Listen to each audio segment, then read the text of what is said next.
எல்லாருக்கும் வணக்கம். முதல்ல சொல்லிடுறேன், இன்றைக்கி சமையல் வீடியோ இல்லை.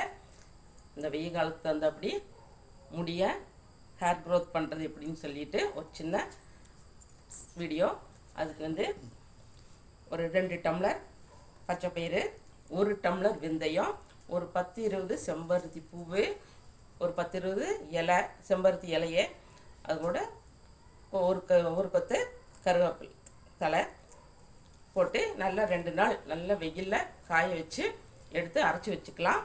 அரைச்சதை ஹேர் பேக் போடும்போது நீங்கள் தண்ணியில் மிக்ஸ் பண்ணி போட்டுக்கலாம், தயிரில் மிக்ஸ் பண்ணி போட்டுக்கலாம், தேவைப்பட்டுச்சுன்னா வடித்த கஞ்சிலையும் போட்டுக்கலாம்.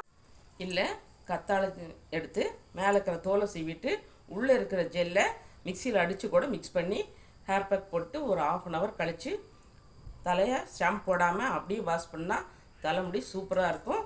செய்து பார்த்துட்டு எப்படி இருக்குதுன்னு சொல்லுங்கள், கமெண்ட் பண்ணுங்கள், லைக் பண்ணுங்கள், ஷேர் பண்ணுங்கள், மறக்காமல் சப்ஸ்கிரைப் பண்ணுங்கள். வாழ்க வளத்துடன் நலத்துடன்.